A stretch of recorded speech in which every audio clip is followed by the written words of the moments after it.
The man placed his hand on the railing as he stepped out of the elevator.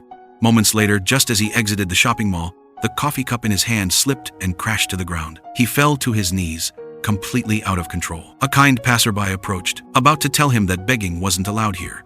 Suddenly, white smoke began pouring out of the man's mouth before he collapsed. At the same time, more and more people on the street started showing the same symptoms. Their faces flushed red, white smoke gushed from their mouths, and one by one they fell to the ground.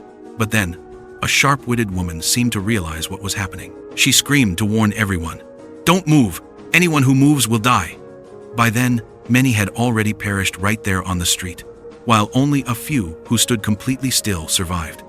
The police rushed to the scene as soon as the reports came in. Because the incident was so bizarre, they called in a doctor. After ruling out the possibility of an airborne virus, the doctor and his assistant began examining the bodies.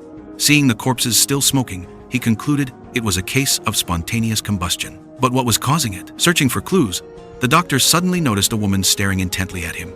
Before he could process her gaze, she said, "I'm dying." Shocked, the doctor quickly asked to draw her blood for testing. With no other option, she agreed. He extracted a large sample, only to discover a massive black stain on her arm. Where did this black mark come from? And what was that strange residue on her fingertips? Looking at her hand, the woman explained, "I touched the elevator railing right when the white smoke started coming out of it." Upon hearing this, the doctor immediately requested the FBI inspect the elevator, while ordering his assistant to analyze the blood sample. Soon after, the assistant made a chilling discovery. Every cell in the blood had been completely destroyed. This was usually the sign of an extremely powerful virus, but with their limited equipment, they would need to take the sample back to the lab for confirmation. Meanwhile, the FBI uncovered a strange device hidden inside the elevator.